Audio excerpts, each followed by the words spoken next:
The year is 2026. And while King Charles III stands before the United States Congress, receiving a standing ovation, commanding the attention of the most powerful nation on earth, 5 hours away in Montecito, California, a very different story is unfolding. No cameras, no applause, no invitation. 6 years ago, Prince Harry and Meghan Markle made the most explosive exit in modern royal history. They were going to do it their way, build an empire on their own terms, become the most powerful couple in the world, without a crown. So, how did it come to this? Today, we are going to walk through the full story. From the fairy tale wedding to the fractured brand. From the Oprah interview that shook the world to the silence that followed. This is not tabloid gossip. This is a documented, timeline-by-timeline examination of one of the most dramatic rises and most turbulent journeys in modern celebrity history. Stay with me, because this story is far more complex and far more human than the headlines suggest. Let's go back. January 2020. The world was weeks away from a pandemic that would change everything. But before COVID shut the globe down, Harry and Meghan dropped a bombshell that stopped the internet cold. In a statement posted to Instagram, bypassing the palace press machine entirely, the Duke and Duchess of Sussex announced they were stepping back as senior members of the royal family. They wanted financial independence. They wanted to split their time between the UK and North America. They wanted, in their own words, to carve out a progressive new role. The palace was blindsided. The British public was divided. And the global media went into a frenzy that has never fully died down. What followed was a period of intense negotiation with Buckingham Palace, later dubbed the Sandringham Summit, where the terms of their departure were hammered out. The result? They would lose their HRH titles in a working capacity. Their military patronages were gone. Their funding from the sovereign grant was cut off. They were on their own. And to their credit, they hit the ground running. Within months, they had signed one of the most lucrative deals in streaming history. Netflix, a reported $100 million. Then came Spotify, a podcast deal worth around $20 million. Harry's memoir was reportedly the fastest-selling nonfiction book in UK publishing history. On paper, they were winning. But paper has a way of telling only half the story. March 7, 2021. An estimated 17 million Americans and 11 million Britons sat down to watch one of the most anticipated television interviews in a generation. Meghan and Harry sat across from Oprah Winfrey, and for 2 hours, they dismantled the carefully constructed image of the British royal family. The allegations were stunning. A royal family member had reportedly raised concerns about what color Archie's skin might be before he was born. Meghan described feeling so isolated within the institution that she had contemplated suicide. Harry confirmed there was a genuine rift with his brother, Prince William. The palace issued a rare public response. Buckingham Palace acknowledged the couple's pain, but added a carefully worded phrase that became one of the most analyzed sentences of the year. Recollections may vary. 3 words. Billions of reactions. The interview was a cultural earthquake. It forced conversations about race, mental health, and the nature of the monarchy itself. And for a moment, it felt like Harry and Meghan had won the narrative war. But here's where the story gets complicated. For every person who watched that interview and felt the Duchess had finally told the truth, there was another person who felt something had been broken that could never be repaired. Public opinion, particularly in the United Kingdom, shifted sharply. Polling in Britain showed approval ratings for both Harry and Meghan fall to historic lows in the months that followed. More critically, behind palace walls, doors began to close. Sources close to the royal family reported that the interview marked a point of no return in Harry's relationship with his father, King Charles, and his brother, Prince William. The war of words was over. Now came the silence. And silence, in royal terms, is a weapon. With their royal chapter formally closed, Harry and Meghan turned their full attention to building what many were calling the most ambitious celebrity media empire since Oprah herself. The Netflix deal was the cornerstone, and the first major product to emerge from it was the 6-part documentary series simply titled Harry and Meghan, released in December 2022. The numbers were staggering. Netflix confirmed it became one of the most-watched documentary series on the platform in its opening week. The world was watching. But critics, and crucially industry insiders, noted something important.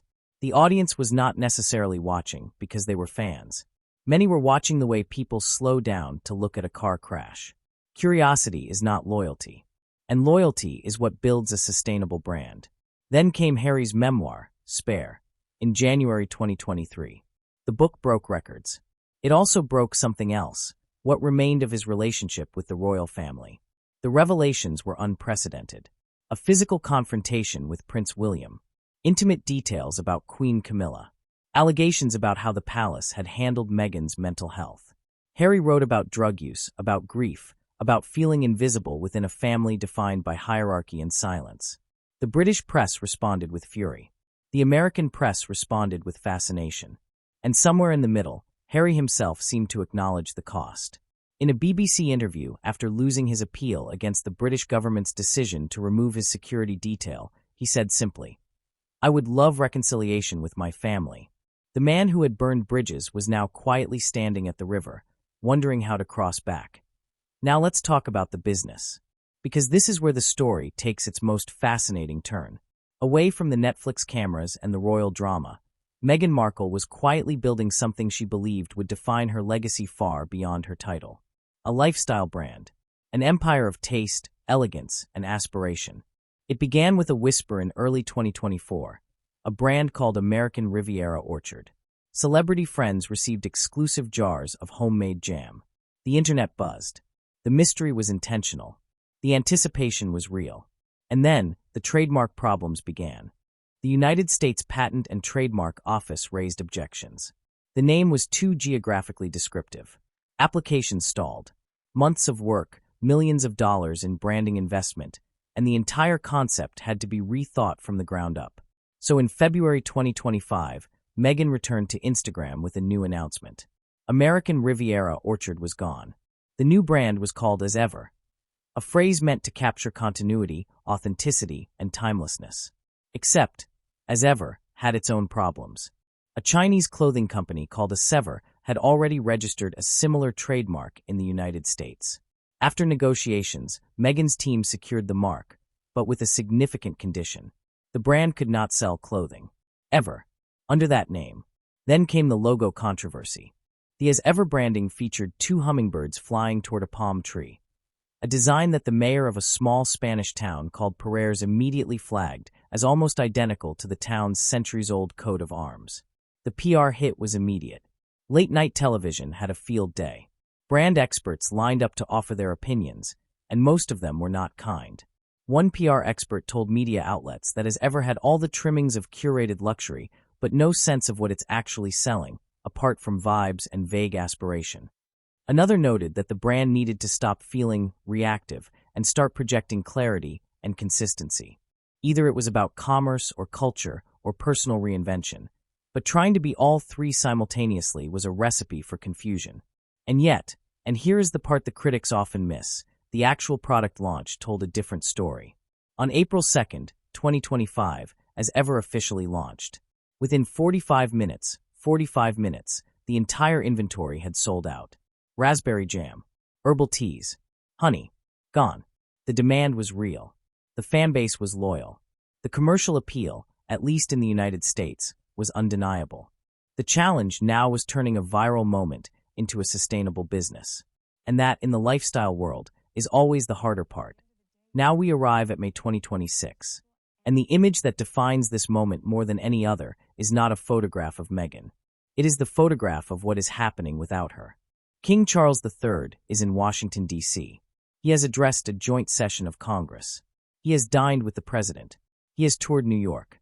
He has laid a wreath at the 9/11 memorial. He is, in every sense of the word, conducting a masterclass in soft power, the quiet, enduring influence of a monarchy that has survived centuries of crisis. And his itinerary does not include California. There is a notable absence in King Charles's visit to the U.S. His younger son Prince Harry and his wife Meghan, Duchess of Sussex. The King and Queen Camilla's 4-day itinerary is packed, including the address to Congress, a state dinner, and events in New York and Virginia, but nothing scheduled for California, where Harry, Meghan, and their children live. MS Now. Is this a deliberate snub? Royal watchers are divided. The absence of a specific meeting with Harry and Meghan may not be a personal slight. The British government organized this trip around government priorities, not personal ones. MS Now. But perception is everything in this world. And the perception, unavoidable, undeniable, is that the King of England traveled to the country where his son lives and did not knock on the door. Prince Harry and King Charles have reportedly been on speaking terms in recent months, and there has been some development in their relationship, but they have not met in person since September 2025. Soap Central. Sources have speculated that Harry and Meghan's attention-grabbing Australian tour threw a wrench in plans to reconnect with Charles, with one insider suggesting the palace saw the optics and pulled back fast. Yahoo! Harry himself has been remarkably candid about his desire to heal the rift. After losing his appeal regarding his UK security arrangements, he told the BBC, "I would love reconciliation with my family. Life is precious. I don't know how much longer my father has." Those are not the words of a man at war. Those are the words of a son who misses his father. And yet, here we are, two men in the same country, and the distance between them has never felt greater. Here is where I want to step back from the drama for a moment, because it is easy, dangerously easy, to watch this story unfold and forget that at its center are real human beings. Harry is a man who lost his mother at 12 years old, who served 2 tours in Afghanistan, who has spoken with extraordinary courage about his own mental health struggles, about therapy, about grief, about the years he spent not processing the loss of Princess Diana. He has said publicly that leaving the royal family saved his mental health, possibly his life. Meghan is a woman who built a career through sheer determination, from small television roles to becoming one of the most recognized women on the planet. She raised questions about the institution she married into that many people, particularly people of color, felt needed to be asked. Whatever one thinks of how she raised them, the questions themselves were legitimate. These are not villains. They are not saints either. They are 2 people who made choices, some bold, some miscalculated, some perhaps irreversible, and who are now living with the consequences in real time. As ever has reportedly seen high demand in the US, with several product releases selling out quickly. The foundation is there. PR experts note that Meghan has the ingredients for a long-lasting brand within her existing fanbase. But the brand needs to stop feeling reactive and move with clarity and consistency. Reality T. The Royal Observer. That is not an obituary for the Sussex brand. That is a diagnosis. And diagnoses, unlike death sentences, can be acted upon. So where does this story end? No one knows. That is the honest answer, and it is also the most interesting one. What we do know is this. The Sussex story is not over. It is not a tragedy yet.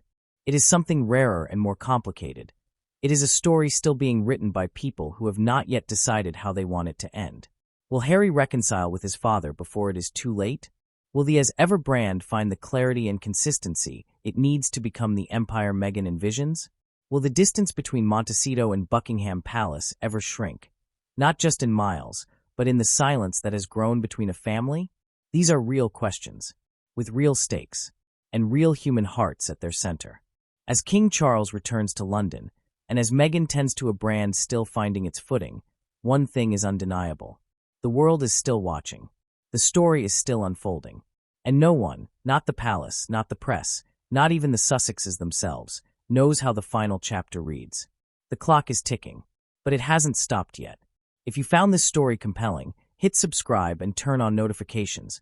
We cover the royal family with depth, fairness, and the context the tabloids leave out. Drop your thoughts in the comments. Do you think reconciliation is still possible? We want to hear from you.